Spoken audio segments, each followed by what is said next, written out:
a lot. However, he wouldn't have had such a good game if his team wasn't there to really save him. He still needed someone to initiate for him. The Mars being a big one here, they're key part of that initiation for team fights. Yeah, Yeah, I pretty mean, much. he had like two really big bodyguards in a team fight, right? Mars and the CK. I think that's what you want as sniper.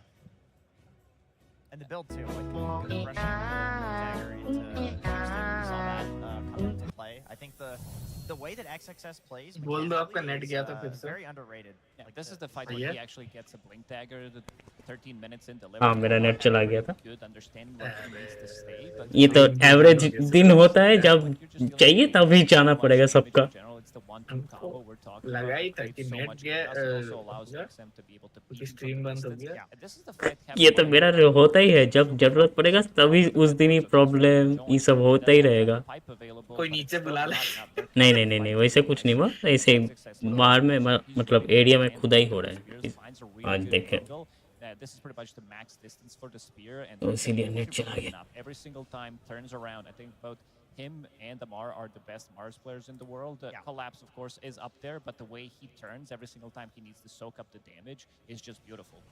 Yeah, despite your sniper, being such a key part of your win condition, the fact that you trade him off for a team wipe, you're more than willing to do that there. I think the way that Extreme plays right now and the way that they've won games, which is basically staying as a unit in fights and having this like extremely good synergy, lends itself to Mars super well. Like this is one of the best heroes for them because it does so much. You can bodyguard for heroes like Sniper. You can split multiple heroes like in and out of fights. You can use the spear to pull somebody back. It's like the potential on this hero is really, really high. It's like a super high skill hero. When it falls off, you can feel like just another support. But if you have somebody that knows how to play the fights and keep the ball rolling, it looks amazing. Yeah, something that I think really helped Extreme Gaming with that one. We talked about the kiting, right? But also just how long everyone was living in this. It felt like they were able to kind of just evaporate Enigma Galaxy hero, and then it's like you have the numbers advantage. Everything goes in your favor. The tide kind of turned a little bit when we saw that Underlord finally get a couple more items for himself at about the 20-minute mark. There was one really good fight. It was a big fight because he Pipe was Crimson staying on timing. top of the network pretty much throughout the whole game, having that Crimson, having that pipe, having his aura as well, reducing most of the damage that is going to be dealt. And I think Noob had a pretty good understanding what needs to be done in some of these fights in terms of he used 2 buybacks in this game. Yeah. At like 38 minutes, he used 2 buybacks. This has to be one of the fastest buybacks on a core. Used it pretty much 20 minutes in to make sure, and this is why they last picked it, because this hero is very annoying, super tanky. Sniper, unfortunately for him, outranges his aura in most of the situations. He's going to be dying here first, but he popped the Crimson already. Even Pagna is giving him the little bit of extra sustain. The problem in this fight for Extreme Gaming was that Ame got caught inside of the cogs, and they were ready to reset one more time. This is a bit of a longer fight where Ghost is going to go ham as well. Good arena, but this time around there isn't that follow-up that they've been using. That this 1-2 combo. Snapfire didn't have ulti available, and this is the buyback from Noob. We talked about that this is going to be used in a similar fashion to Centaur ulti. Come in, find the sniper in the back lines, and in this one, he's just going to die. Yeah, you can see despite the deficit, the team play is still there from NGX. This is still a really high caliber team where they understand that they're behind. They have the Underlord Pipe Crimson timing. The way that they need to play the fight is have him go in first, and with that comes the risk that he dies. And so he not only has gold for these items, he has gold for buyback as well, and he's willing to use it. Russian It चला didn't end up infinity castle panning out for देखना them, but this gave them Wow. a very big window into Movie the game देखना where it looked like Extreme was completely snowballing. Demon Yeah, I think slayer Extreme also infinity kind of castle learned after that team fight because they realized that the CK cannot be too far away from the sniper. That's why he actually got caught by the hook. As long as they maintain formation, a diamond formation, the sniper is in the middle, and everyone else is surrounding the sniper, the team fights are going to be really, really easy for them. And also, they were really, really good at going in and out with their hero. So they ensured that the sniper had all the time in the world to just keep peeping everyone. Yeah, a fun thing that we Diamond have as well formation क्या available football for us खेल with रहा the है क्या players on stage and everything is getting क्या to listen in a little bit to their comms. तू winter बोल रहा है डायमंड फॉर्मेशन मेंटेन कर स्नाइपर के साथ स्नाइपर मिडिल में और वो लोग 3-4 जन डायमंड फॉर्मेशन में हैं स्नाइपर के साथ समझ रहे हैं रुको रुको इन लोग का चैट सुन रहे हैं अच्छा I heal you a bit. We get sniper. ठीक है Alice is trying them. We're fighting. बोलो तो मैं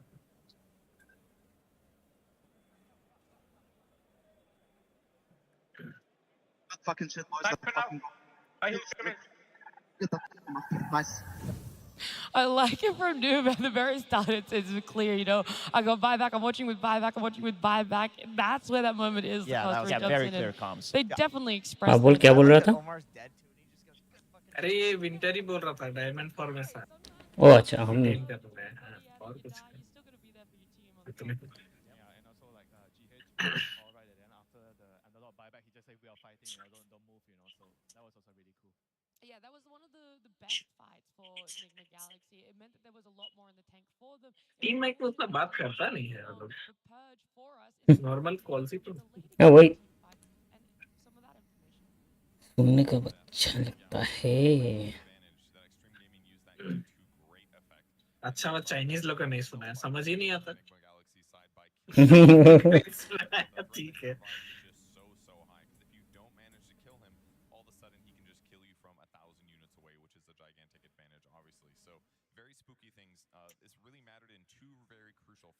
This Roche fight setup here was great for them. They had an awesome ward that was a little bit to the wrong tool. Sorry about that. They had a really cool ward to the north that was basically giving them this vision corridor of like this.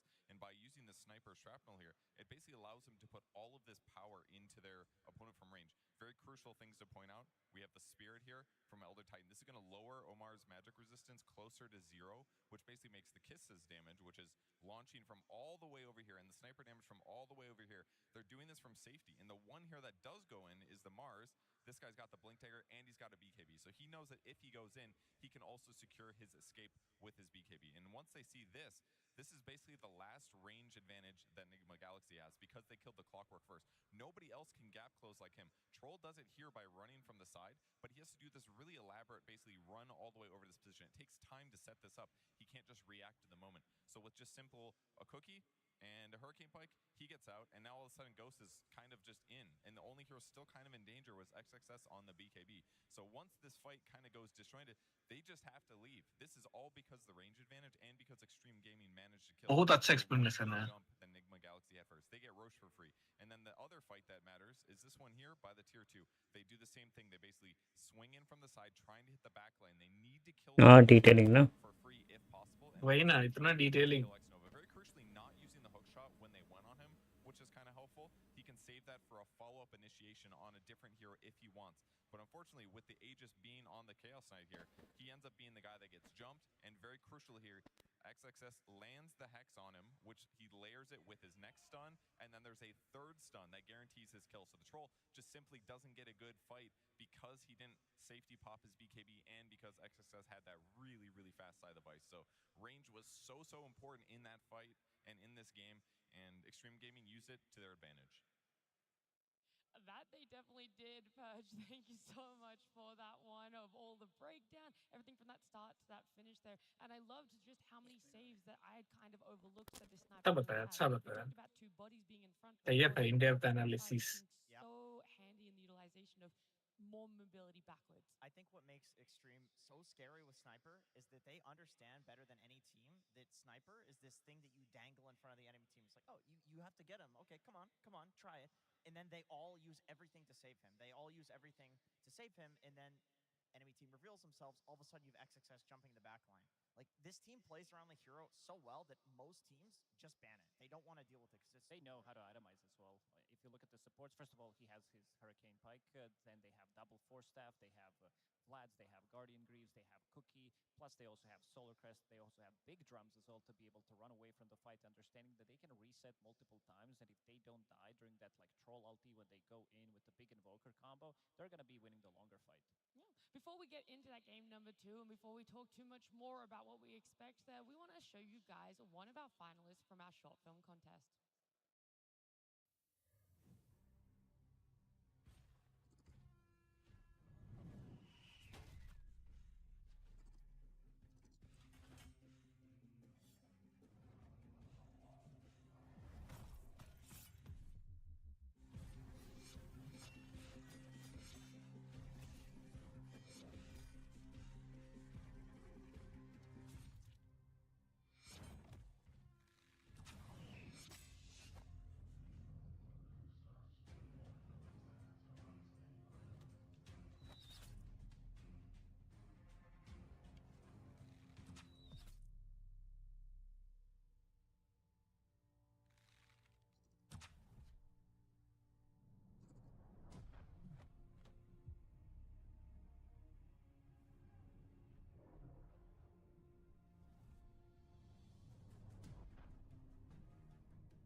fantastic. That was sad. I feel like I felt every emotion from like, hype about this battle to absolute sadness around this armadillo. That was a roller coaster of emotions. It was so well made, though. We're going to definitely be having some more of our short film contest finalists throughout the weekend. Make sure you guys keep tuning into this one. And of course, we want to see which team is going to be making their final stand here. We've got Extreme Gaming up against Nigma Galaxy, with Extreme Gaming leading in a one-game advantage. Both teams taking back to the stage after having us talk, whether it's on the side of Extreme Gaming, how to keep ahead of the curve here, whether they're going to be picking up even more heroes, if they can try and get their hands back onto that sniper. Enigma Galaxy, is there an answer, or is there a straight up ban against it? I don't know. What do you guys think? Is it worth leaving it in and trying to counter it? Like they didn't have Blink Dagger on Troll.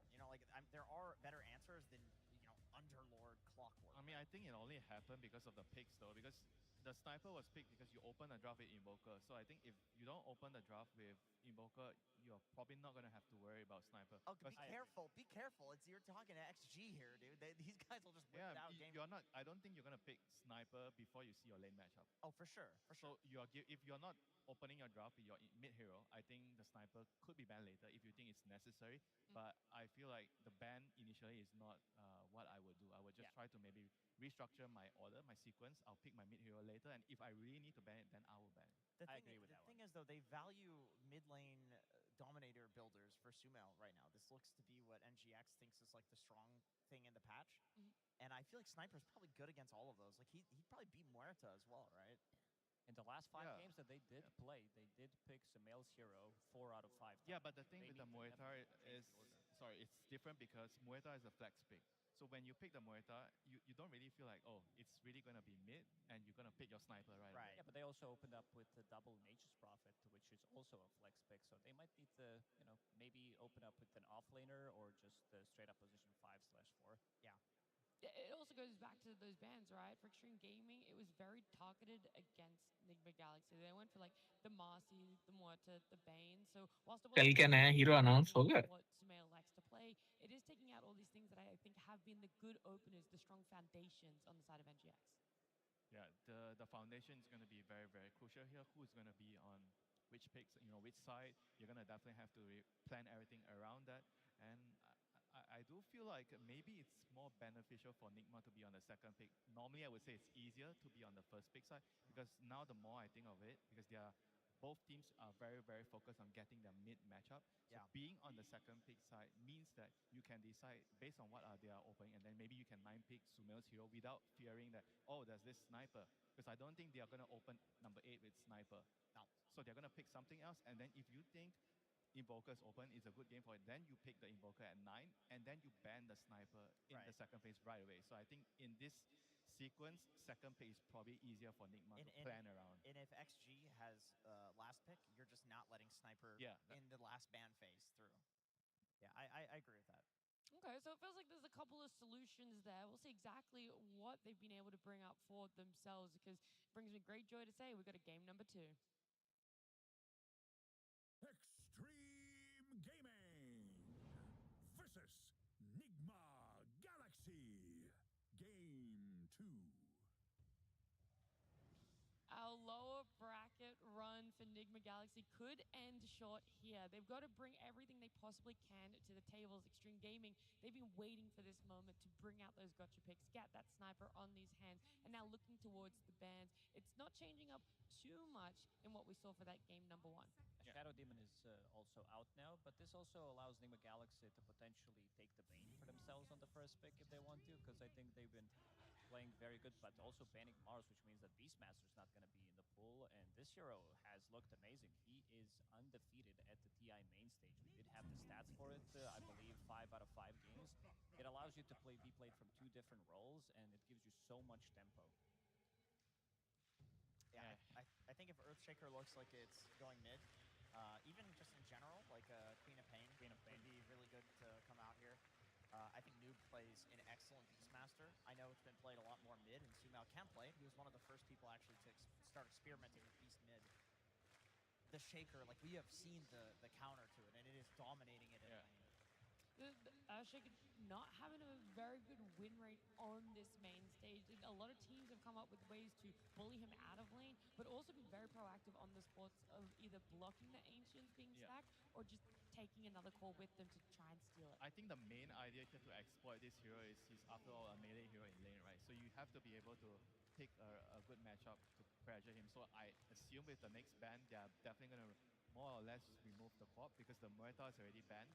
So those are the two main heroes that are going to pressure the ES in the lane. I'm not sure if there's a third one. And both of those heroes also follow the Earthshaker because, of course, both teams are aware that this can go position 4, position 3, or position 2.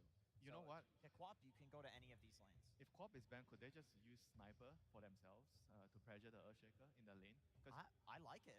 Yeah. Because you think about it, right? He's going to go Ancients and Sniper is going to take your tower. I think that's like a fair trade, you know? Like, I feel like that would actually make it difficult for the Earthshaker to play the game. What about a Helm Dom Sniper mid from Superman? Are we going to see I think we're overcooking it here. You think we're overcooking? We'll see. We'll see if we're overcooking. I'm going to listen to Lacoste on that one. Okay. Yeah, it might be a bit too much. I'll listen to Kuro. I'll see what Kuro picks. All right, we'll be Enigma interested. Galaxy, they did ban out the Bristleback, which did give yesterday Extreme Gaming a lot of speed. This is also Battle Fury Bristleback, which is pretty uncommon. It's a good matchup into It the is. Beast. It is. And also the other good matchup is definitely Gyrocopter, something that Beastmaster doesn't like to play, having that flak, making sure that you can pressure him in the lane as well. Yeah, I was looking at the past for Extreme Gaming. It's mostly been in that offlane for this Earthshaker. So you guys are right. You kind of want to hold off a little bit about exactly how you want to open up. If you want to put all your stocks into the fact that it is going to be going amid Earthshaker, some more bans, Gyro coming out there, Bane too. And leaves Extreme Gaming going for the Warlock. I like it. I mean, this is a Beast lane counter. You Fatal Bonds the wave, and that will hit the board. That'll hit Beast. So if it's played in the offlane, which I feel like it probably is here for NGX, Warlock will do well against this. It's also very hard to like initiate a fight against Warlock ulti plus Fatal Bonds. You roll someone, the rock's going to come on top of you and then get hit by some 2-3 man Fatal Bond and the fight instantly turns on you. Okay, so they're doubling down on NGX and saying, well, you want to fight us? Okay, we're going to pick another S-tier team fighter. Circles on circles, you know? Yes, yeah, classic Dota. Classic TI. More circles.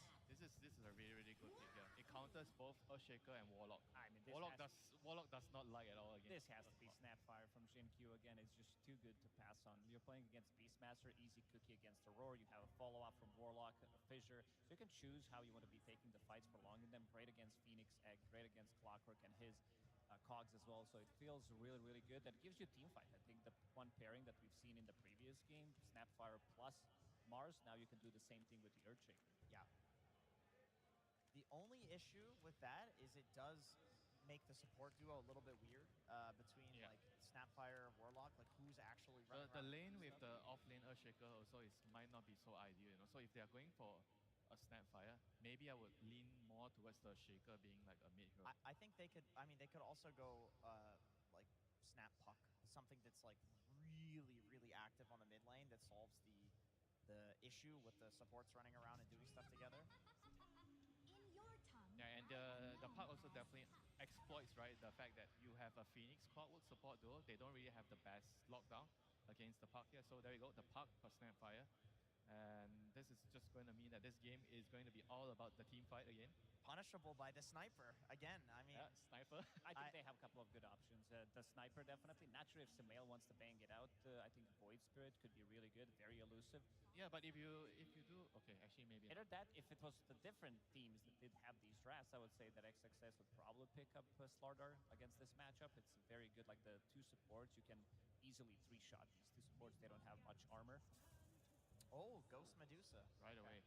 Yesterday, they did pick it 2 times on 18. Okay. And it did work out really well for them. It's fair, yeah. I mean, they have this, you know, pick where they get the 2 bans, so they want to pick the higher priority thing. This means, I think they agree with us that there are like 3 or more options that are good for mid lane to pick against Puck. Yeah, so yesterday they banned Anti-Mage and Darkseer, right, when they picked the Medusa here.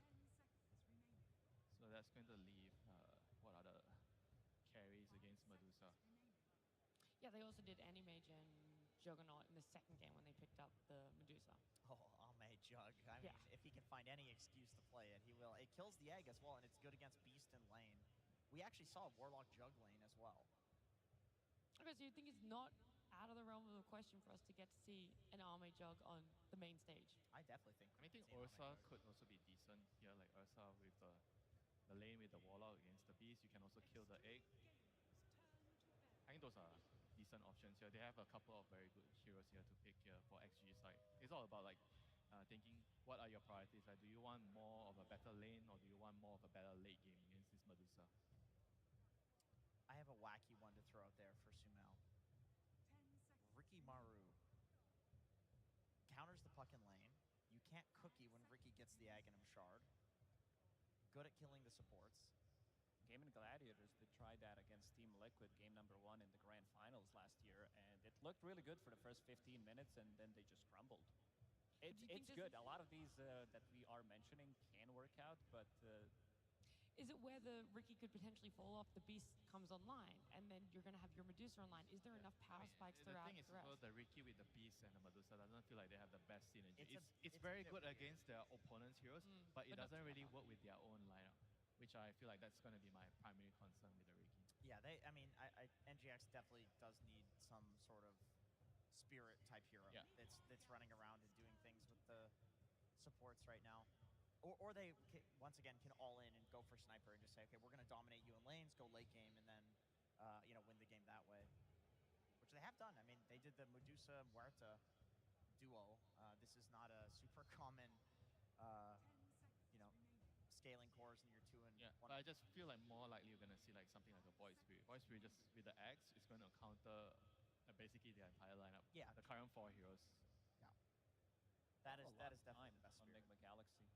I think Troll could also be a good pickup. You did mention Ursa. All of these heroes are very good. Like Ursa is not as strong of a laner. Warlock fixes that easily because you need that extra bit of a healing coming out in the first couple of levels. But also Troll, I think this is the hero that can build into either MKB. He's fine with that. He can also build into a slightly later Disperser after he gets a couple of good items as well. He can kill the egg. He lanes against the Beastmaster. Doesn't care too much about his boar.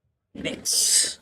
Option. I know that Beast is traditionally considered quite good against it in lane, but Void has been getting, like Faceless Void has been getting banned a decent amount.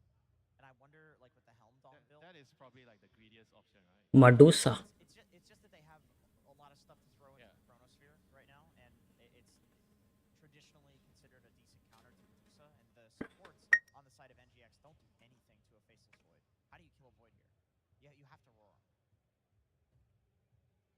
And I don't think XG has had many options to get it as their last pick. It's almost always banned in this phase.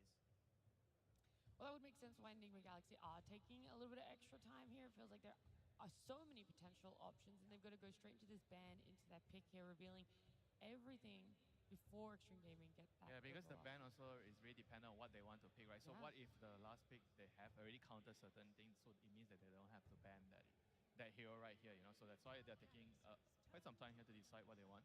So they ban the Jug in the end. The dream is gone. It's over.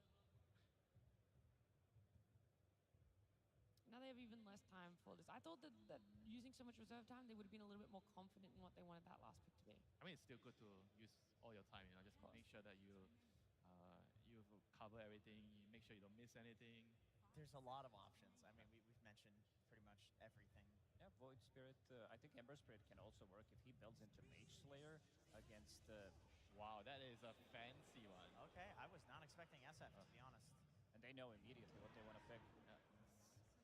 I don't know about you guys, but I feel like this Shadow Fiend might be a little bit too risky here. Like, it means that their lineup is going to be very reliant on the Beastmaster.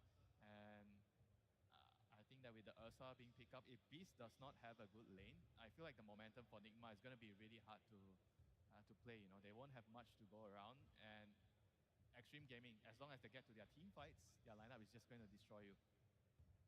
Yeah, I mean, I guess the argument is Clockwork makes up for a lot of what SF lacks in terms of like being a spirit. SF does a lot of damage. He can't really kill heroes on his own until he gets some items. But Clockwork, he will keep people in a circle for you to deal, hit your raises, hit the ulti. Yeah, maybe the other reason why they went for the Shadow Fiend is they're looking at the Warlock plus Snapfire duo, right? So they are feeling like, wait, they can't really gank the mid lane. Yeah, they can't really kill the mid hero, right? Because you when you're playing SF, you don't want to run into some Taz, some Spirit Breaker ganking you early, and they don't have those heroes, So maybe they feel like they could get away with this greedy SF pick. Now that you say that, I think that's absolutely it. Sumail has had like some of the best solo lanes mid. If he can just get a 1v1, I think he's really confident. Like, yeah, guys, I'll get to the point that I'll have the items and I'll be able to carry the fights. Sure, hoping for less resources offered from the side lanes, make them a little bit stronger low cost. Is that then going to be profitable for Nigma Galaxy? A potential for that game 3? I think they want a slower game. I don't think they want to rush things. They're having Shadow Fiend and Medusa. You have Phoenix. Beastmaster needs a little bit more time to come online. So again, same as yesterday when they were playing against Tidebound, I think Omar will need to do a lot of work, and he did a lot of work yesterday. I definitely hear a lot of people cheering for Extreme Gaming, so I feel like we should quickly talk about their draft as well and what we see how that's playing out. Very well-rounded, incredible team fighters, tons of damage. I think if they can get to the late game, Ursa can full to 0 pretty much all of these heroes, maybe barring Medusa. Yeah, I think the main issue for them is the SF. If they can deal with the SF, they are going to be having a good time. Yeah. All right, all that cheering was because the coach of Extreme Gaming was coming out of that booth, so we're going to head on down to the stage and get some words from him. Absolutely. Thank you so much. An incredible series so far. Am I right, everybody? Oh, yes.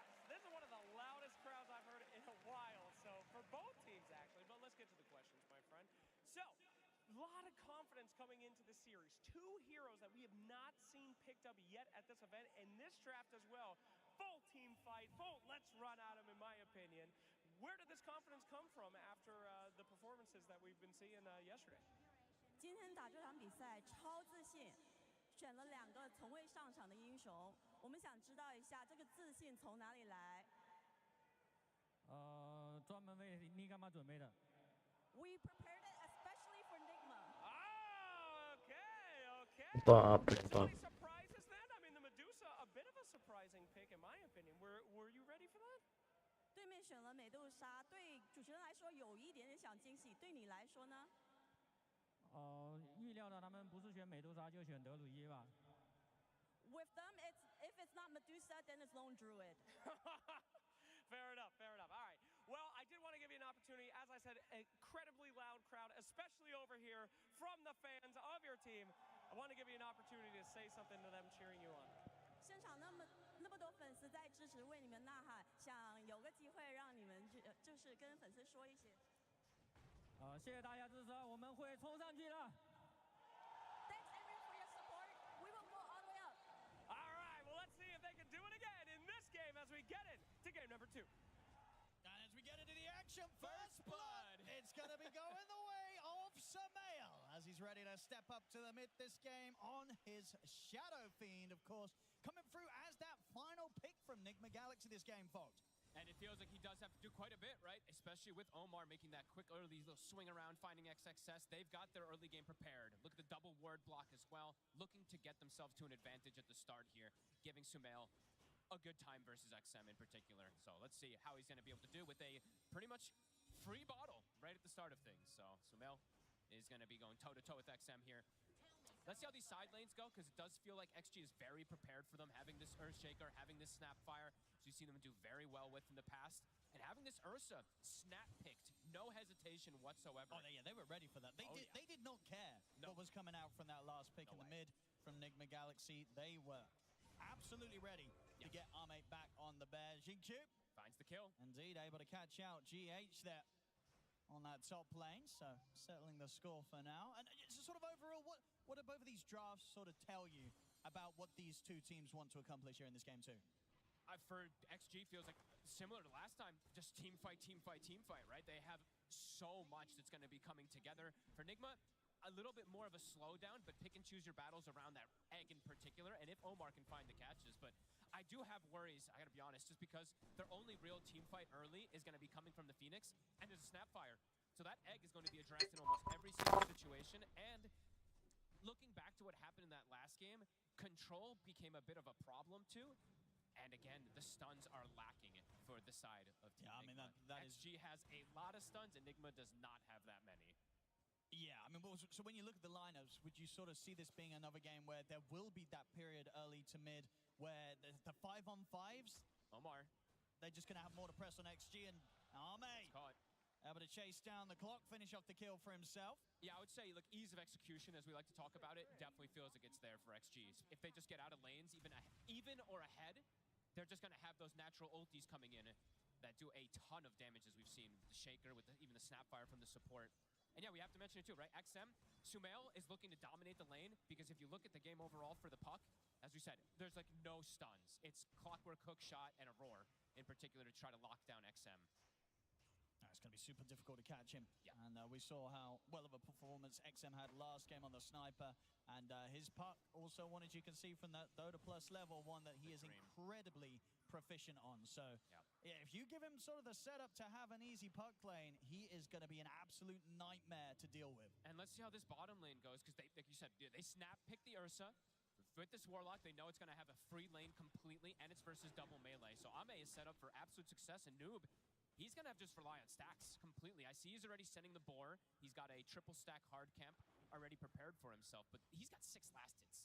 He's getting next to nothing down here in terms of CS. Yeah, very good control there from XG so far. And overall, do you sort of see why they were as confident as they were with picking up this Ursa? Do you sort of like how this hero matches up against a Medusa lineup in time, in terms of sort of timings and strong points? Yeah, no, for sure. It gives you Roche, it gives you Tormentor, it gives you itemization that you can do later on if you want to get a Disperse or anything, but also just straight hard damage, right? The longer that fight goes versus Medusa, you will be able to bring him down. And yeah, so much control. That's just the big thing I'm looking at. An unbelievable amount of stuns for them to stick on targets. We'll see how the mid lane so far is going here between Sumail and XM. 27-5 on the SF against the 20-1 on XM. I mean, how does this sort of play out as they level up? Is Sumail going to be able to maintain a good lead with denies, or as a Puck, are you normally able to set up the wave so you can nuke it every time? He can still get a fair bit, but Sumail having this, level 1 bottle, getting that first blood, definitely will have him a bit of an advantage. The problem is, I've seen so many games for Enigma, when they have Sumail with an advantage, Omar can swing over and get kills pretty easily with him. Omar can't do that this game. A lot of damage coming in there. CQ wants him, can't quite get him. The level 2 Shredder is very devastating in the laning phase, as we see there for GH. Very low armor. Gets brought down incredibly low. Especially if there's ever a situation where XXS is able to get him with a right click from the Enchant Totem. Oh, yeah. That almost shouldn't happen, though. Right? Sure, yeah, you got to keep that distance. In the lane, later on, of course, that's going to happen, but... GH still very, very low. And Xingqiu is just going to be able to shoot him down. That's twice that he's been able to pretty much do this, almost on his own. Yeah, rough couple of deaths there. GH getting caught out. Xingqiu last game played it pretty flawlessly. This one, too. He gets the kill, blocks the camp as well while he's retreating. So a pretty perfect play coming out from him there in this top lane. Yeah, it's just going to continue to maintain the lane in a position where XXS is very freely able to farm and get a good amount of denies in against Ghost Farm.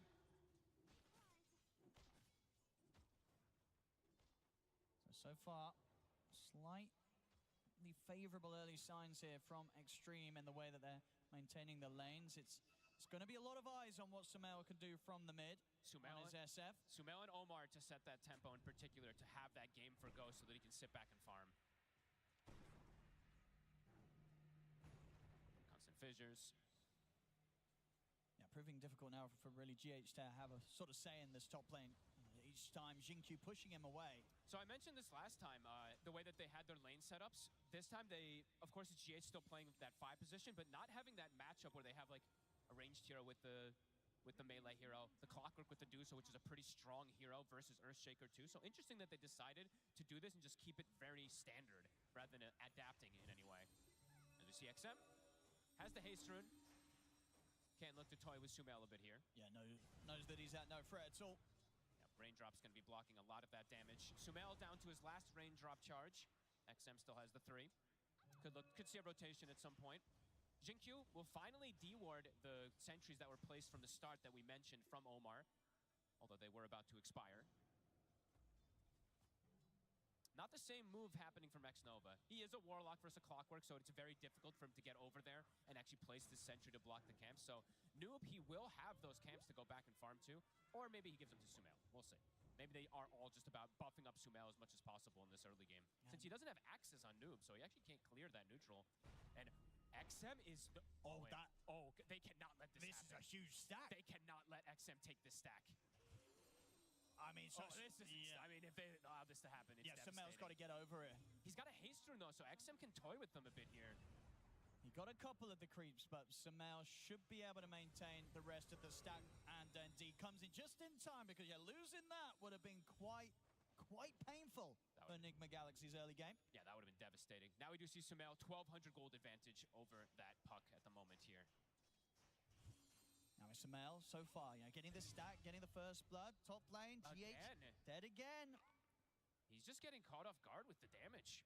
Just this little shredder plus a fissure, it's just too much for him to deal with so far here.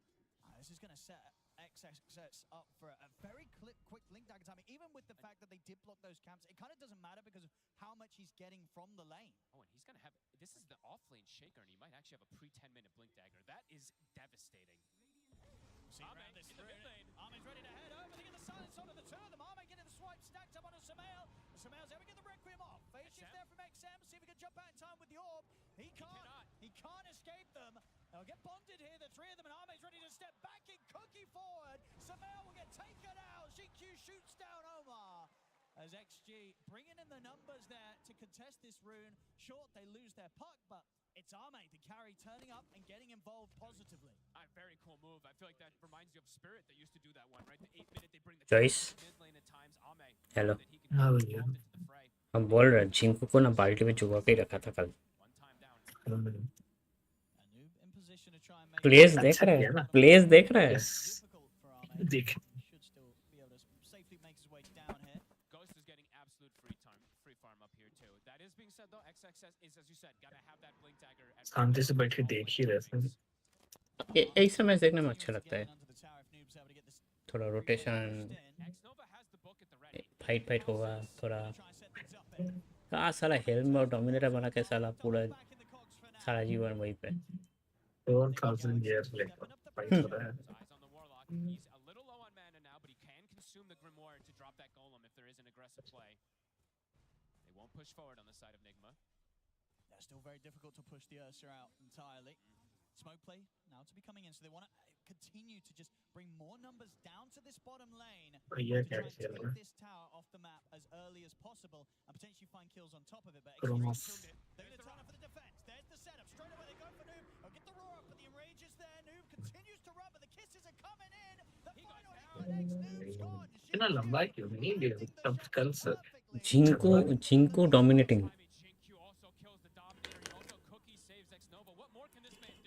So much in this early game on the snap. 4-0-2 already.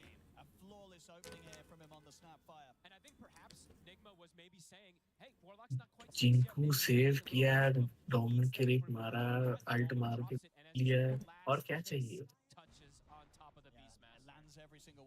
Solo handedly doing everything. Echo was used on those neutrals. XXS Blink is done. Also 900 gold up on him. Top of the net worth for this shaker. Oh, nice touch there, GH. Easy 100 gold. Yeah. Very nice. Has got the 6 now. So Supernova to rely on, but as you mentioned, it's not an easy game to get that egg off successfully. No, Jinq, especially with the start he's having, right? He's going to have good positioning in most of those fights to go for that egg. Mid tower, getting whittled down. They're trying to hold it, but it's a lot of damage already being done here by Extreme. Kisses in 40.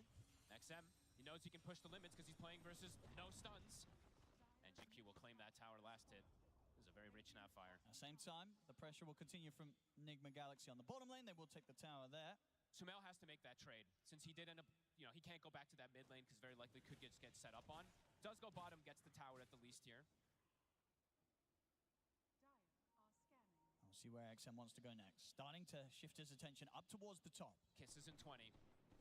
Ghost does show himself. He has a big wand, so it does feel safe to show himself up there. Should be ready with numerous TPs though, Enigma Galaxy, if they do want to try and turn up and defend if the dive comes in. Omar needs that 6 very badly for the team. He needs that hook shot available for them to have an initiating force at the moment, because for them to actually walk into fights at the moment, very difficult. They literally would just have to walk into them, while XG, as we see now, have 3 different ways to start fights, especially with that Blink Dagger being done. Both carries, though, continue to be in pretty perfect form, right, for the opening of this game. Ghost and Arme getting the entrance into the action. Oh, nicely done there from Omar. As they would hope for in terms of the timings. We've got the Battle Fury pretty much done here on Arme. So 12-minute Battle Fury for the Bear, and as you can see on Ghost Net Worth, he's in a perfectly fine position as well at the moment, a few hundred gold ahead of that of the Bear. So both carries should be pretty happy. Both having the dream, essentially. Can they look for a setup? It looks like they're making a move bottom. It's right on Noob. They get the setup, and Xingqiu straight away ready to bring in the damage. They just dropped the Echo as well. No hesitation. He wants that extra money. Xingqiu gets the last hit again. Mega kill for the Snapfire. I mean, the way this top lane's gone, you know, sure, we talk about the fact that Ghost has still managed to find the farm out of this lane, but the amount that the duo of Extreme got between the two of them is set up for XXS and Xingqiu to just really get the ball rolling between the two of them. The supports are very rich on the side of XG. Xingqiu, we saw what he was able to do that last game with early timings, early shard plays. So far, having a very flawless performance. The support's definitely struggling on the side of Nigma. XM still falling behind a little bit from the mid lane. Absolutely. Despite also being able to take out that tower rather early on in the mid. Hasn't quite found as many opportunities as he would hope for himself to get involved with the Dream Coil. Whereas on the other side, Sumail on the SF, that step ahead and ready to look for opportunities himself as they're coming in with the smoke again. They want to try to set up perhaps for a tower push here, but it is into a lot of ultis. Kisses are still cooldown 50, same thing for Echo, but the Golem and the Coil is at the ready. Here's the smoke. Goes to Noma in position. XXS is going to step up, but easily able to back off as soon as he's aware of what's going on. They turn towards Ame instead. They'll get the Enrage off. Starts to stand his ground against Omar. In fact, they're just able to kill Omar off. So Nigma Galaxy seeing if they can sort of trip Extreme up, but Extreme were pretty ready for them to turn up in that position. They got the tower at the least, right? So showing up for that, but do end up losing Omar again here after that first hook shot reveal. Ame will take that. Almost a Blink Dagger finished. Starting to get these scary tools versus something like that Shadow Fiend, who is very vulnerable to heroes jumping him. Double Blink's gonna be finished. Double Blinks and a Puck who can just appear on top of you very early. So they're just going to drop the Golem here onto Ghost. TP's immediately coming in from Nigma Galaxy though, so the Golem won't be able to do much offensively. A bit wasted, but they're looking to go back in. Ghost. Still going with the golem देख रहे sir इसका पूरा पूरा वाला गोलम है.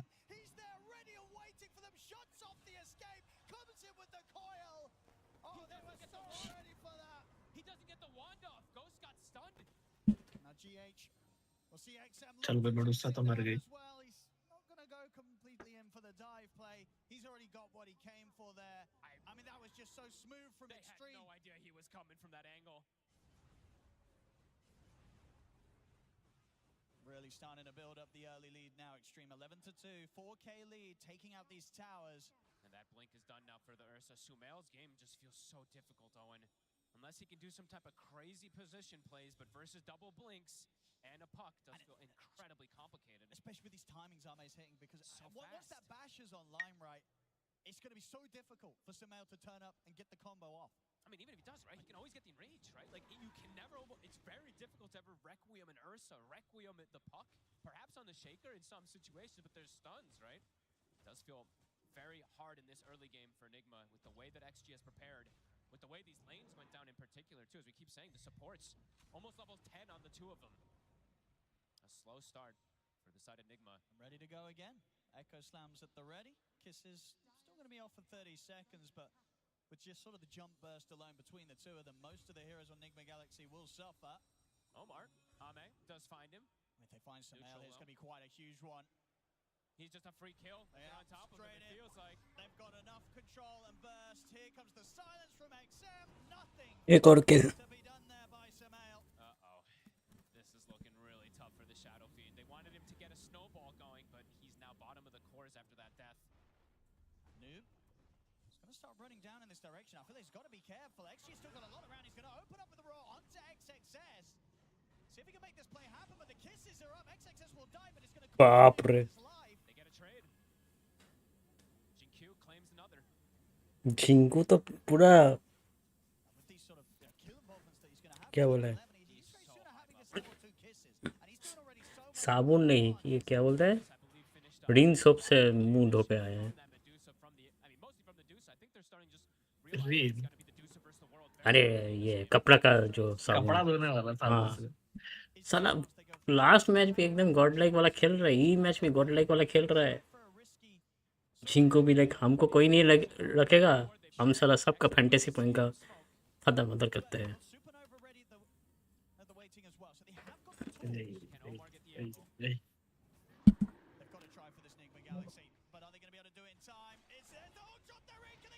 बस बस बस As Nigma Galaxy have to run, but a Fisher from XXS will stop Omar having any chances of retreat.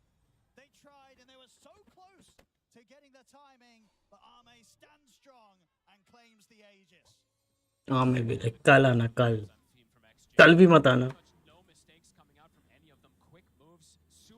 Direct airport जाओ। It is time. It is time. Private jet लो, चला जाओ।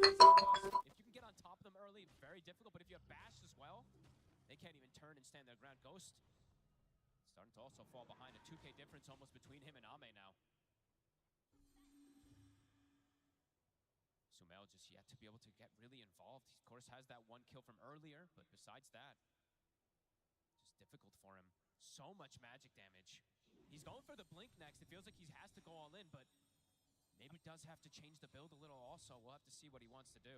And it really is just, as you mentioned earlier, so much pressure on either Noob or Omar to find some sort of hook shot or raw setup.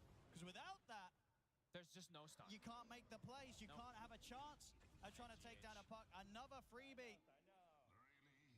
It's a beatdown so far. Hook shot trying to catch somebody here, but off the mark. 60 seconds cooldown. How on earth do you catch this puck? I mean, he has blink dagger now. Max phase shift. He almost has to make a mistake for you to get any type of catch. And Noob, he will lose the Overlord. Jin-Q will claim that 250 gold. That's the Solar Crest done as well. Shard plus Solar Crest done. 706 on the Snapfire.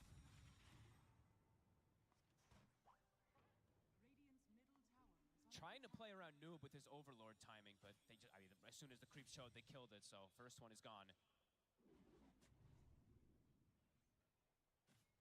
30 seconds, that Tormentor play. XG already starting to prepare themselves for it. And for Nigma, I mean, they cannot fight there. Right? The egg is going to get addressed. Sumail very likely to just get exploded from all the spell combos that they have, the crazy team fight. So might just have to give this one up and hope that Ghost can just farm as much as possible out of it. It's going to become one of those games, right, where it's just for pray Nigma that Ghost Galaxy, can do it. indeed, just hope that the Deucer can carry them. And of course, it has been able to many times before. Hook They shot. get the hook shot They get into the the roar. roar. That's the two bits of lockdown and the Centaur and the Cogs. They There we do go. it. It takes it all in terms of lockdown, but they get the job done. High execution kill. They find XM. XM will be rewarded with a shard for his death.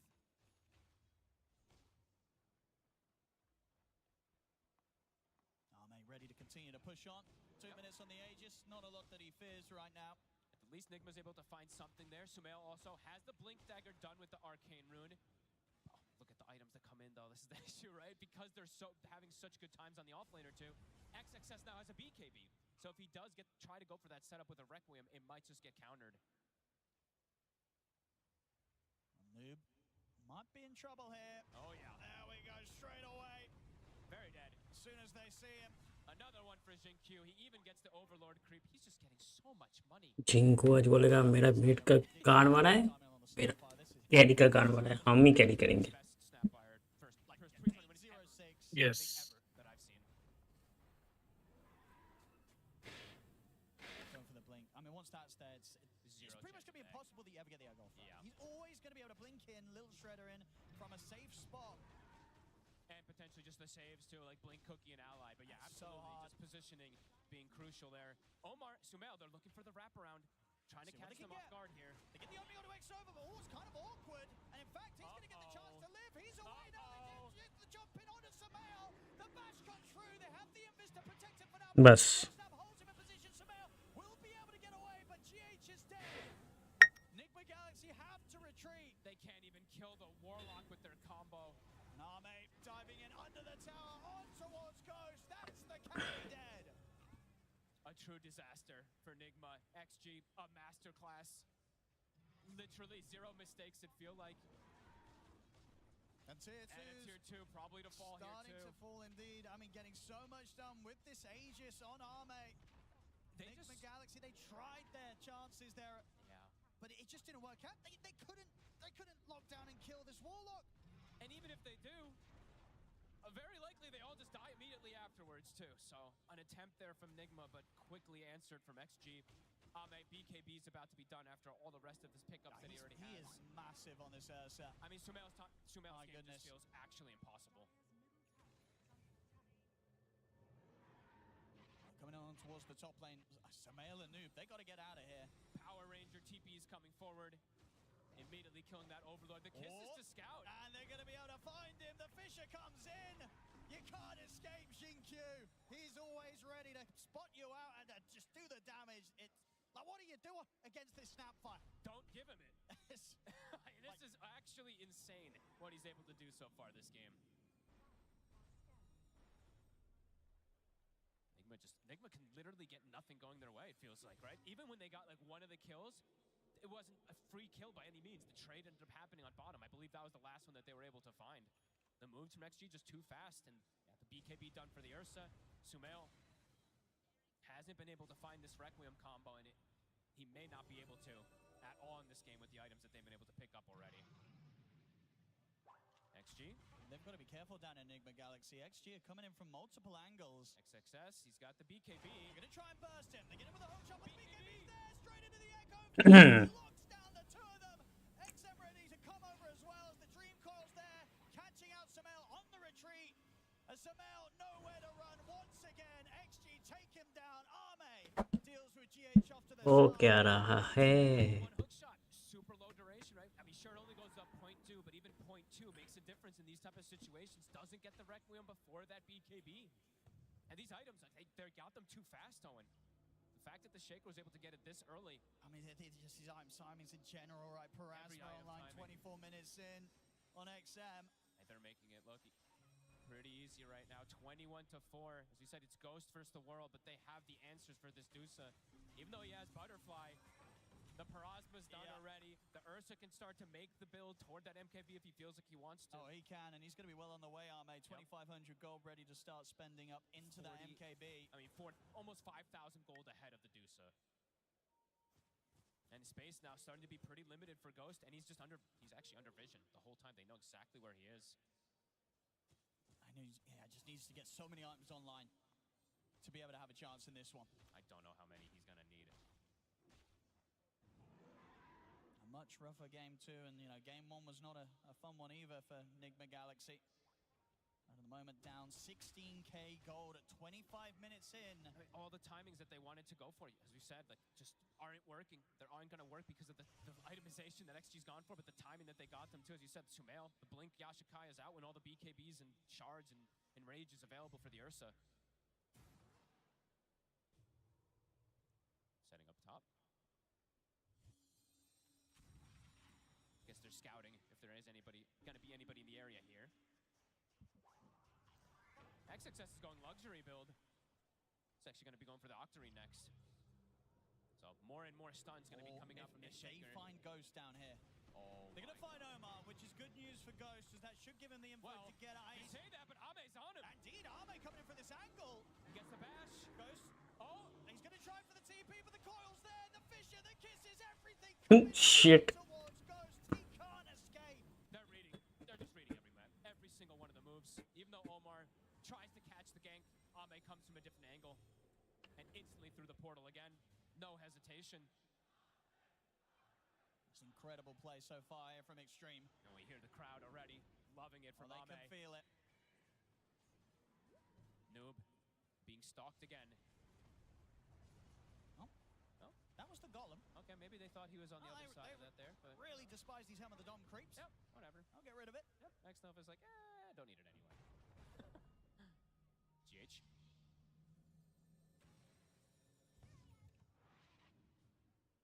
There we go. As you say, Octarine, 26 minutes in.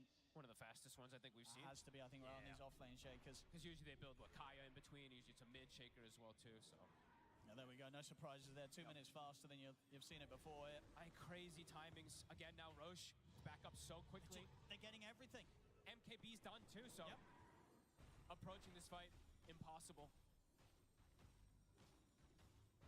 XG, they've got many options on how they want to continue this. Yep. They can keep farming it up. They can try and run it down the lanes. They're that strong right now that whatever they do, for Nigma Galaxy to find something to do in response, it's just going to be so difficult. It feels like this is one of those games where Ame is unlikely to die. 7-0 so far, set up for absolute success. 6K over the next core. And we saw a fair few of those games earlier on the road to TI from Ame, and he's bringing them out now on the main stage. Yeah, road to TI, he had 3 deaths total. Of course, the next day, didn't end up having 3 deaths in one game, but showing what he can do when he's been given a free game. Yeah, just showing as well why they so quickly picked that Ursa. They knew that Ame was ready to pop off on this one. Shao-Wade said it. They came very prepared, and we're absolutely seeing that. A Lincoln's now picked up for XM, so the only spell that he had to worry about, as we said, was the Roar. Now has the protection versus that. He's out. We'll get a sneaky grab there. आज चड्डी नहीं पहने हो ना चड्डी पड्डी सब खोल देगा क्यों खोल देगा भाई ये जॉइस को पूछ लो क्यों क्या हो गया क्या हो गया भाई ऐसा क्या है एकदम मैच देखो ना इंटेंस मैच प्लेस हो रहा है कौन सा मैच निग्मा अरे टोटल मैच अबे बस रोनाल्डो बोले हम चाहते हैं बस अब हम एलियन के पास जा रहे हैं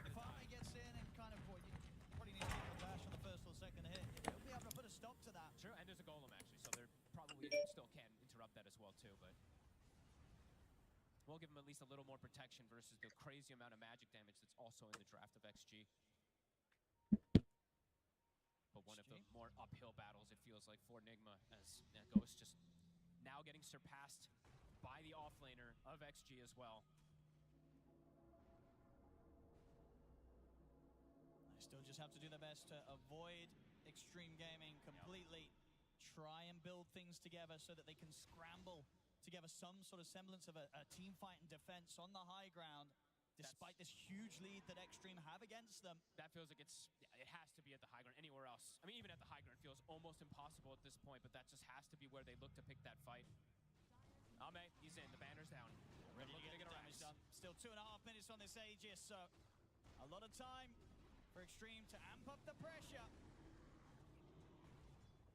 Stopping that Sunray. Nigma Galaxy, what have they got? It's 2 minutes still on this Aegis. The Ursa's fully buffed up. Trying to hold on here in the competition. कौन मारेगा भालू भालू ये बताओ कौन मारेगा 8 सेकंड को भालू तो दूर की बात है कौन मारेगा स्नैपफायर को सबसे नजदीक की बात करता है अबे ये बताओ हम क्या ये सुन रहे हैं कि तुम चड्डी उतारेगा नहीं ये चाइना चड्डी उतार रहा है सऊदी लुक का अच्छा वो भी बोल के तुम चड्डी उतारेगा ये क्या बात गाइस भाई इतना भी खराब नसीब नहीं आया उतारो चड्डी चाइना वाला मारो चाइना नंबर 1 ओ भाई ये तो घुस गया ओह शिट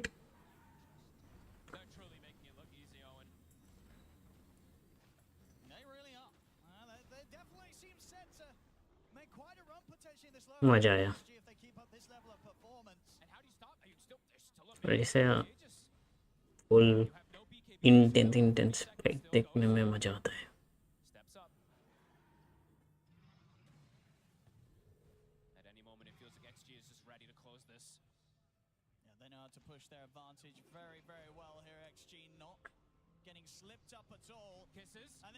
भाई जीजी कर दो घर जाओ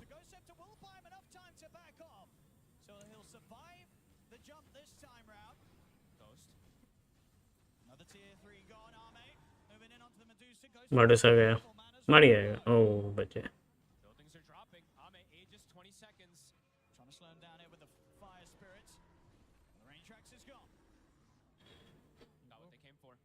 They are going to respect the fact that Nigma Galaxy are all up and the Arme's Aegis shortly about to leave his hands. Just playing it as safe as possible. They just got a ton of money pretty much on everybody. Almost a full Aghanims on the puck. Ame, soon the Swift Blink.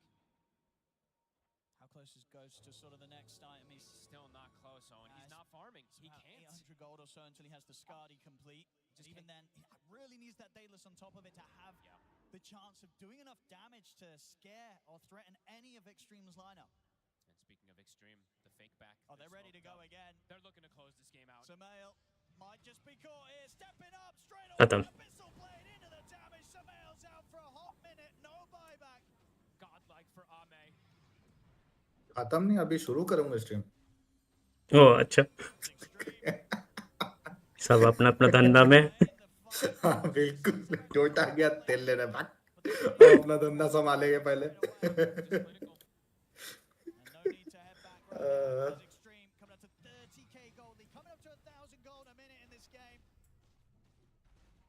One of the bigger and earlier advantages that we've seen grow on this main stage. At 30 minutes in particular, right? Having that So almost early. 1k per lead And is Ame. crazy. Ame. GH won't find him this time. The tower's gone. The final set of barracks exposed. They jump into the tree line again. XM कई सब silencing on towards घुस के मार रहे हैं। starting to push forward. Attempting to hold them back. We'll get them off the racks momentarily. 10 seconds until Samael's back in. Ghost was able to at least finish his item. His damage still not quite there, but at least something to give him a bit more protection. And Extreme continuing to play it careful. They know how close they are to moving on here. They don't want to let this slip away from them, regardless of how far ahead they are. I mean, they can still look to just play the constrict game, right? Look at the ward coverage that they've got. They see absolutely everything. So if Nigma does want to step outside, they will know instantly. And Ame, look at this, 9,000 ahead of Ghost in that net worth. The Swift Blink is finished up. Immediately goes to the Tormentor. Maximum efficiency coming out from XG. And all Nigma Ghost? Galaxy can do is sort of wait. He did step outside. They are very well aware that he's done this, so he will have to get back soon. Ame rejoins XG. Oh, this smoke could be the killing blow. Ready for the move. XM has the Aghanims. Is there any way Nigma Galaxy can outplay? Oh, they're sneaking in. Kisses. See Noob. Arme tries to make the jump on a GH. He'll get the dive off, so they'll avoid the initial jump from XG. The final racks. TP coming in here from Noob. XXS. He's got A on disc at the ready. Just say you're ready to put that together if necessary. The call comes in, they make the jump. That's GH gone. And Arme, he's in onto Ghost. जी जी खत्म। ओह बाप रे बाप, जो damage.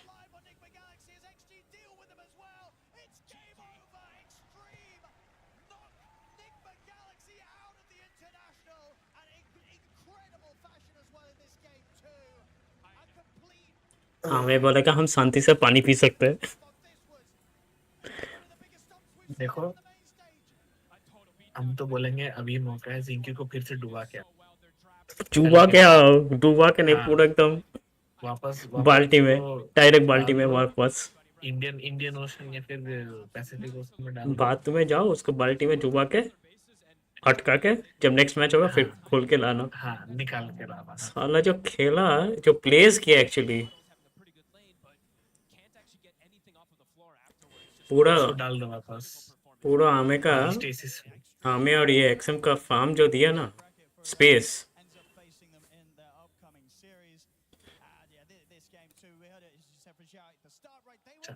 एक Saudi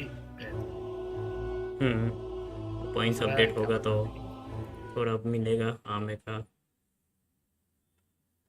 आमे से हम भी लाइव। अच्छा, तुम्हारा भी स्ट्रीम देख लेते हैं। Kill anybody he wants. Unbelievable performance from Extreme Gaming. Yeah, a tough rough क्या series होगा here इसका today for Nigma stream Galaxy. They did well to get it this far, but they won't be making any further steps at the internationals. Extreme Gaming take जैसे the कि हम series तो 2-0 24 and घंटा are free ready to बैठे हैं move इसके on. लिए। देखो ना, और 3 तो दिन कोई काम पहले होता किया ही है नहीं है मेरे को, वापस आ जाता है। और तो कोई काम है ही नहीं मेरे को। XS from Extreme Gaming, and my first question is, कैसे इंडिया का विकास to play Earthshaker in front आए? of a TI. साले मेरे रोज आने से इंडिया का विकास हो जाएगा। वाह।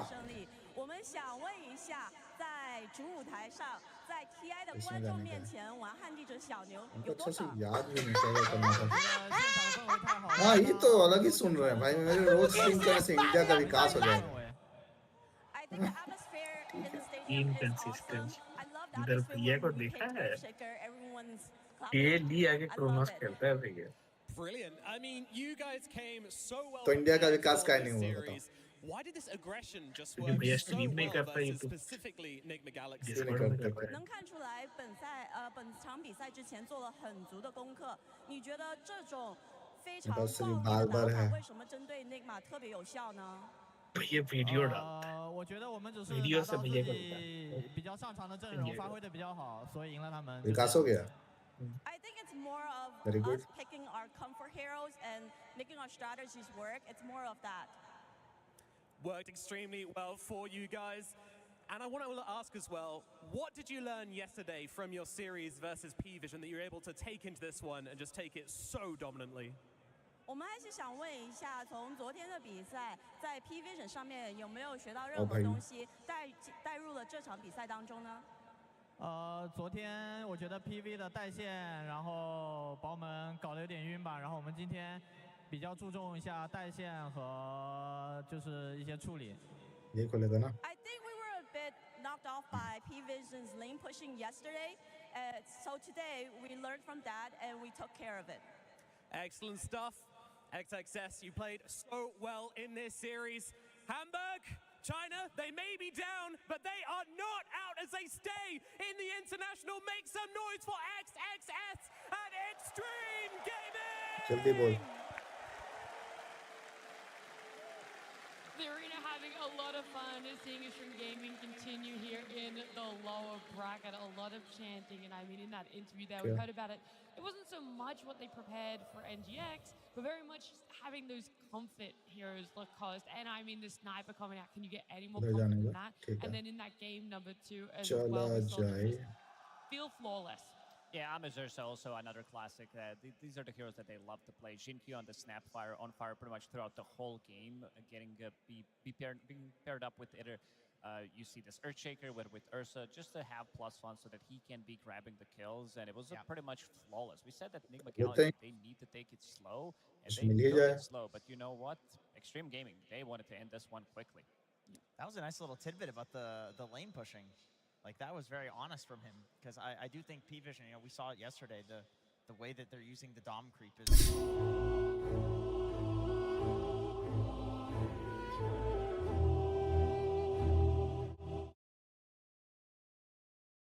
But unfortunately, it does also mean that we have to say goodbye to Enigma Galaxy. खाली लूटने आए हैं Yeah, thanks, Nat. I am here with GH, legend of the game.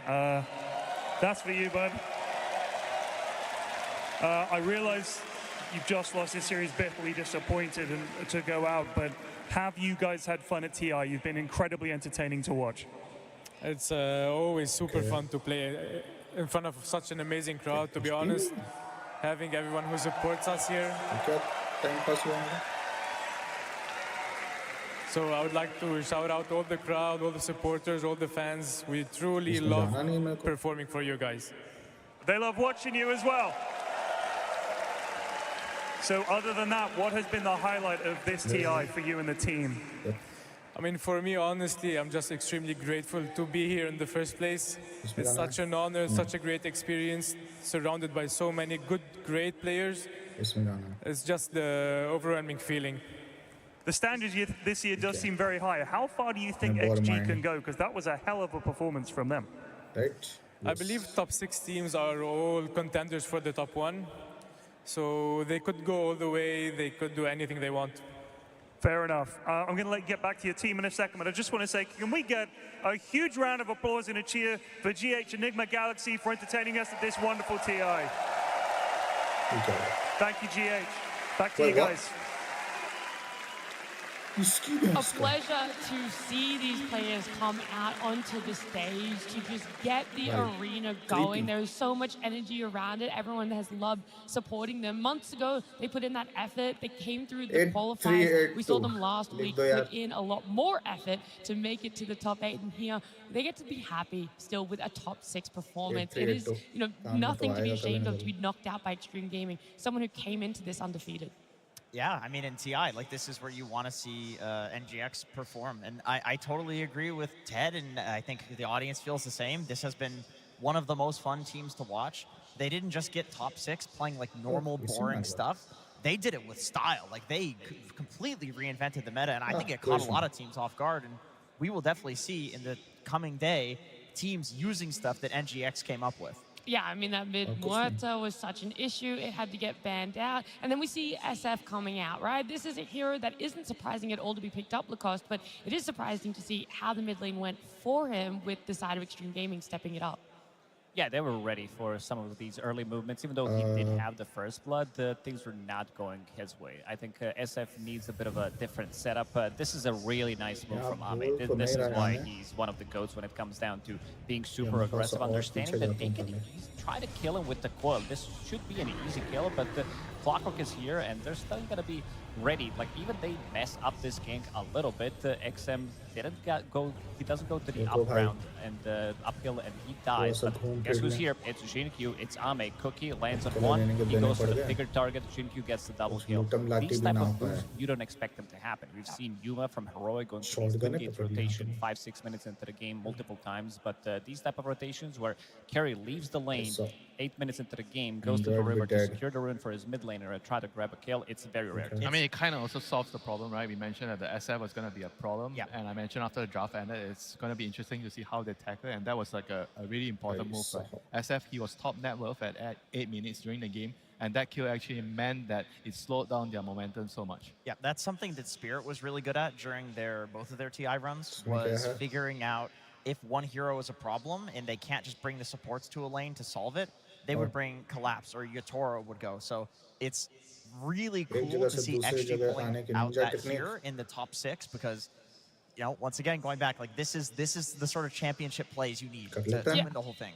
Always the 1% when you're able to just min-max it a little bit more. Also, though, when we went further into this sort of game winter, the team fights that were coming out, having the numbers again, Extreme Gaming has always been so good at balling up together early and taking over so much of the map.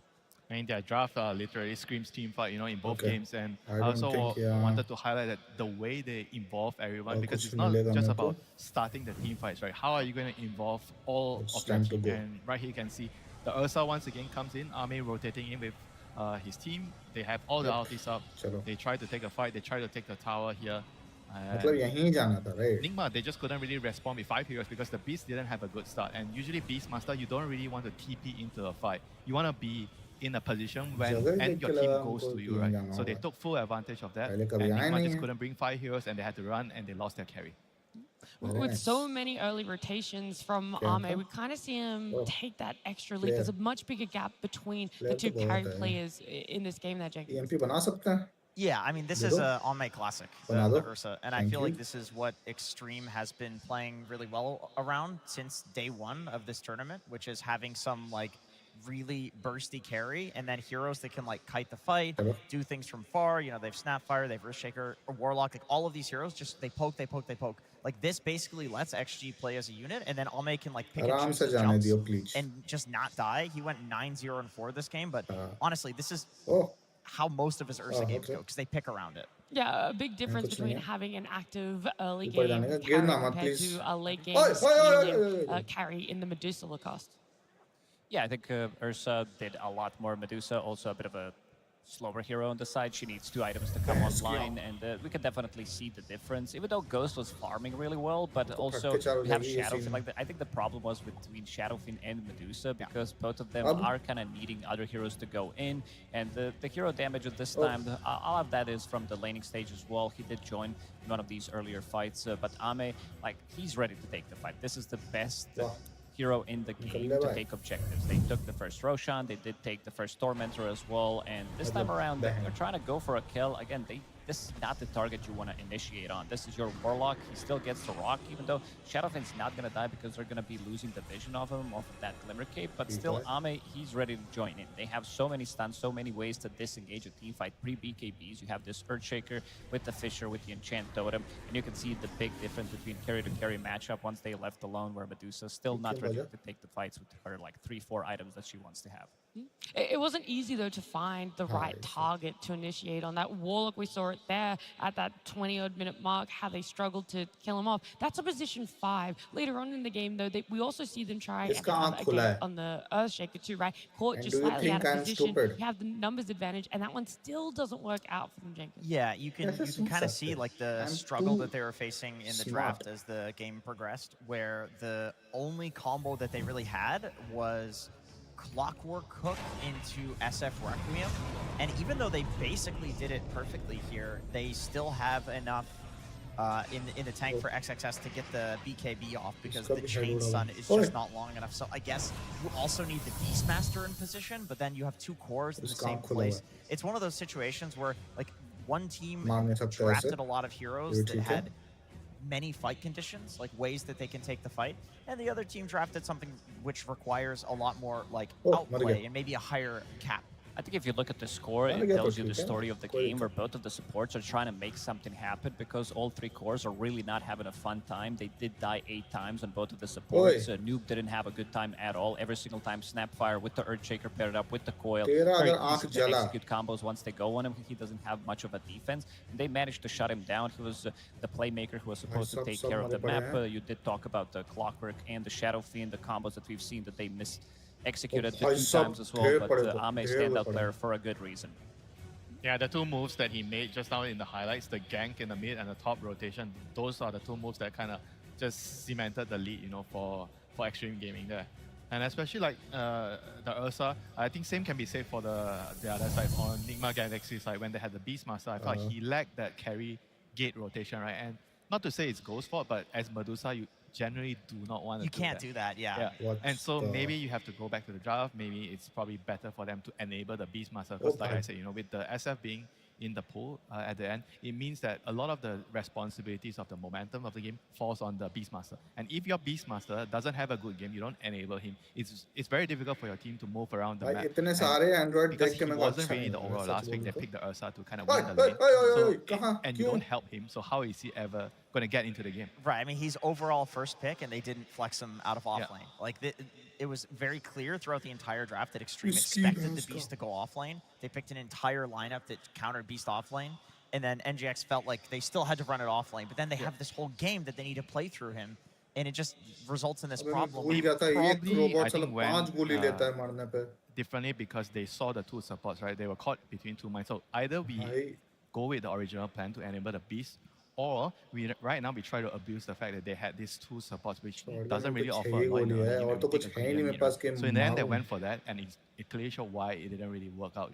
Yeah, a lot of symptoms that came from what could have been a very simple fix, but that's all in hindsight. Nigma Galaxy now out of the international here. We're going to take a look at our bracket, because Extreme Gaming's day is not over. Whilst they have won this elimination best of 2, they are going to have, best of 3, they are going to have to play later today as well. And that is going to be the winner of either BB Team or Heroic. So it's a long day for them, a lot of time between, and maybe time to reset. Lacoste, it's a really fine line of resetting, but for sure. They did manage to reset after the Road to TI playoffs, where they were kind of undefeated. Everybody was starting to copy, try to figure out what Extreme Gaming is doing. They did lose to P-Vision yesterday, which was one of the game was competitive. The second one, they couldn't figure out what P-Vision's doing on the map. Very annoying team to deal with, and now they have a couple of series left to figure out who they're going to be playing, their BB Team or Heroic. But Extreme Gaming, they're definitely resetting, and you can see them powering up. This is pretty much Extreme Gaming from Road to TI. All right, we would be talking about these teams, what's to come, what their time is going to be filled with, and we have a little bit of time to fill with you guys. And so over the last few days at this international, we got to catch up with everyone and ask them about who they think is the best mid laner. Hello and welcome to the International Hall of Fame. This year, we asked every single one of the 80 players competing in our event to rate the very best TI winners in history by position. So we've got your carry, we've got your mid, got your off laner, we've got the hard support, and we've got the support. Gentlemen, let's turn our attention to the mid laners. I want you to cast your minds back to TIs of yore and perhaps of yesteryear and choose who you think has been the most impactful and bestest mid ever. The best TI winning mid player as selected by the players, the Hall of Fame. Oh, this is a really tough one. I think. It's Miracle, end of the show. You're saying Miracle, end of the show? I know it's Miracle. I know Miracle's #1 on that list. I think there's a case out there for Dendi. Okay. I think if Okay, this is a bold one. Look, I love Dendi. You know I love Dendi, but come on, brother. You're saying Miracle? What are you saying? It's not what you think. Let's be clear. What do you think the players said? It's Dendi. It's not Dendi. Who is choosing? In terms of multiple TI victories, Oh yeah. it's Thompson, Oh, that is a good. But right? Because they're Dendi- swapping out the mids on Spirit, you know? That's true. They're throwing them around. It's Miracle. It's a joint first. Oh. Yes. Yeah. Joint Oh, versus Joint Miracle and first Sumail. place. You're saying Miracle Sumail? is I would guess that Sumail is the other one. You are incorrect. Really? It is Miracle and Thompson. Okay, they're just Redlers. We're all the same. The pro players are just us. Yeah. When you think about Miracle and Thompson as joint first, they're worthy joint Hall of Famers, I would say. Well, what is it about these two guys that elevates them above everyone else? I think they're just the most iconic mid laners we've had. Both of them were a step ahead of their competition. Sumail, probably the largest skill gap there's ever been in like roll-to-roll matchups at a TI. I think that Thompson was also ahead of people, but in a more creative aspect. He wasn't necessarily mechanically that much further ahead of the rest of them, though he was God in that regard. brain was that further ahead. He had the galaxy brain. It's funny because they're also different too. Those three mid players, despite all being there, are quite different cases. Like for me, Thompson is not only because he won TI twice, but it's this idea of just like all the different ideas he brought to the game. And he seemed crazy sometimes. Yeah, like, you'd be watching, be like, what is Thompson doing? It's like, oh, he's destroying. And it's not just heroes. It's not just like the items. I feel like that's what we talked about a lot. But like the way he played, like they were just psychotic. Like he would dive behind that tower and the buds are there and they're rolling in deep and it just kept on working. It was mad. And it was very, very impressive. And I think that's why we remember it so well. Thompson, he's the man that's going into the fountain once again. Bathe in the glory of the Radiant. Thompson, he just does not give a crap. Do you have anything to add to this? Style. Style. One word. Style. I think it That's all speaks it for takes, itself. baby. That's Okay. what mid lane's about. Mid lane's about style. That's why every mid laner who plays it, they play it because they want to style on some dude, and they got style. The one thing that's weird about it is that Miracle has a couple more of those like standout moments where he had the enemy team in the palm of his hand. Literally outplayed 5 guys. Yes. I think that's what it is, yeah. The reaction time was all about Miracle, the bar start from Kaka. It'll connect, follow up Fidget, but KP, he'll get the sun up the mountain, goes to the middle of the field, Darcy, cordon off, Miracle, the anchor is left there from GH on the only side, and damage outpost chirping with the side, SDC is gone for 2 minutes. That's what gives him the most credit. Yes. Is that he was like the individual. And the Buds were there like helping him out. But Thompson was more of like a gelled into the team thing, I think. Like Yeah, I they played a think lot you're right. around him and you saw the success together as a unit. But when you think of Miracle, you think of just like some giant like, 25-0-7. Can you think of a play or a moment each for say either Miracle or Thompson where you would thought, holy crap, that's The like, Thompson Invoker, that iconic moment where he's casting 1 billion spells and outplaying everybody in that team fight. Yeah. Yeah, thank God that wasn't against me. Yeah. Seb, can he keep this man alive though? He doesn't have the black ball back up. You have an Anna with a big gust heading him back. Tornado, Thompson, he's in with the back of the beach. Somebody was coming down. Thompson with the save, gets both of them. Thompson invoke. As far as Miracle goes, there are too many highlights to think of just one. Okay. That's entire half of YouTube's video list is just True. Miracle highlights. Even now, it's all just Miracle true. highlights. Yeah. That's well, what there. half the Dota audience is still watching.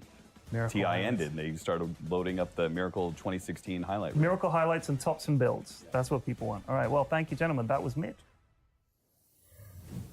Or don't go uploading, and searching for those highlight reels just yet. TI is still going. There's still space for some new mid laners to carve their name in that Aegis, and of course some moments for themselves as well. But that was our casters talking about who the pro players had voted as the best, almost memorable mid laners. Do we have any differing opinions on the panel about it? I mean, Miracle has been such an iconic mid player. It's kind of hard to go against him. Yeah, those are pretty good ones. Yeah, I mean, I have a Miracle, Thompson. biased one. Okay. Of course, I want to say SCA mid.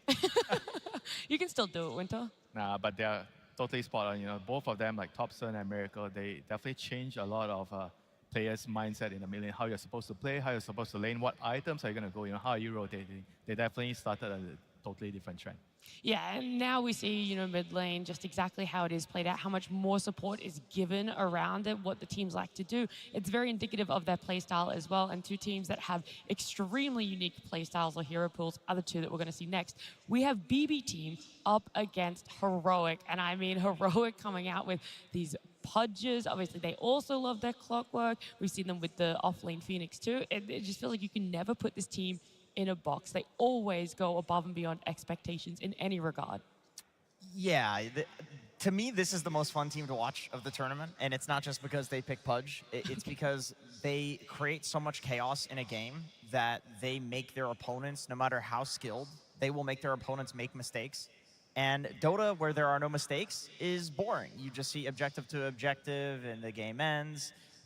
This is why TI is so great. You have the pressure, you have mistakes, you have a team that's willing to create these mistakes, and then you get these long games, opportunities for really cool plays to happen, and it just seems to happen every game with Heroic. Yeah, every single time. Game that they played yesterday against Tundra, if you gave their draft this Pudge, Shadow Demon, Broodmother, Tusk, and Phoenix to I think any other team, I don't think they would be able to win that game, because this is not like a super strong draft. It's just that it suits Heroic's playstyle. They know how to utilize these heroes. This is pretty much their classic heroes as well. We're talking about Tusk. We're talking about, you know, Shadow Demon on KJ as well. Support duo has been really the shining stars of the team, but I also got to talk about Yuma. This guy has been amazing throughout the whole tournament. I don't think he had a single bad game. Yeah, I think that's very fair to say. We're seeing him step up in every regard when it comes to it. Is he going to be able to step up when it comes to the side of BB Team? They're drafting a lot more stable in what we see for their supports. I mean, that Hoodwink getting picked up 10 times. And it just feels like there is the big difference in what they want to do for stability in finding success. Yeah, the dynamic is definitely going to be interesting between the two teams, where one team is just trying to make everything chaotic, whereas BB Team, I think they have to try their best to ignore that the other side, what they're doing. They have to focus on what they are doing and just make sure that, oh no, we see a random Schofield walking around, should we kill him? You know, those thoughts should be blocked out and just focus on our objective. Are we getting the Tormentors? Are we going for Roshan? Are we getting a tower? Don't just go after Schofield every time you see him doing something silly in the game. I will say for BB Team though, the one word I would use to describe this team, even if they have just lost the series, is confident. And I think that that is what could potentially break the chaos of Heroic. As much as I love the chaos, I think the BB Team could be so confident that they're just not swayed by the Schofields running around. They find the answer to the Broodmother coming out mid, or they just ignore it and let it exist. I didn't think I was going to say this ever, but you know who's the stabilizing factor in BB Team? Is it Pure? No, it is GPK. Like, this guy has had tremendous years. Like, maybe before a couple of years back, you know, he would be on the Flipcoin side, but I don't remember last time this guy did something that was like game throwing or anything. Like, in most of their games that they played, he's the most stable. He's the one leading the charge in a game where they're losing 5,000-10,000 gold behind. He is ready to pull it back with his puck performances. This guy has a massive hero pool, plays those heroes to extreme, and always fun to see. Like, this guy has some really nice moves. One of the most talented mid laners we still have. I feel like he changed a lot after the break where they were trying out Kiyotaka. And then Right, it was that swap. It was during that swap, and then when he came He back, got angry. He came back and he's like... A vengeance. Yeah. He had something to prove, and I know that they've still got a lot to prove when it comes to being on this TI stage. So let's bring him out.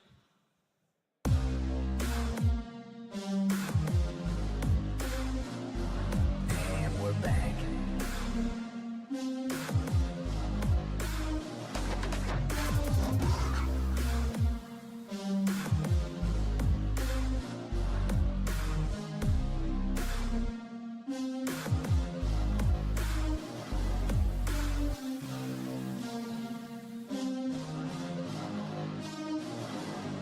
BB Team.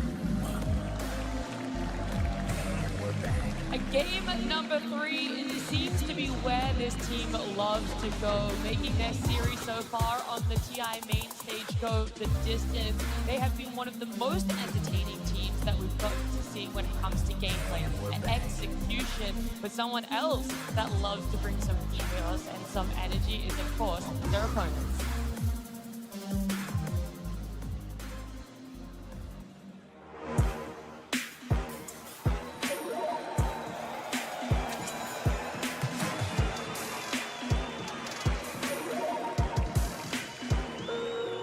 Choose wisely and crush those responsible.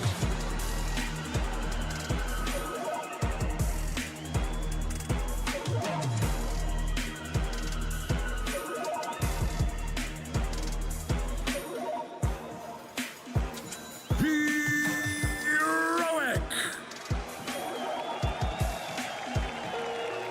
Choose wisely. These 5 players are striving for their best result at an international, not just personally, but for the South American region as well. Top 6 is where they currently sit after this best of 3. If they can get a win, a top 4, that is the best we've ever seen from these players and from that region. A lot is on the line for them, a lower bracket run. It's definitely possible. They showed up yesterday. They can definitely show up again today, Lacoste. Oh, they definitely can. This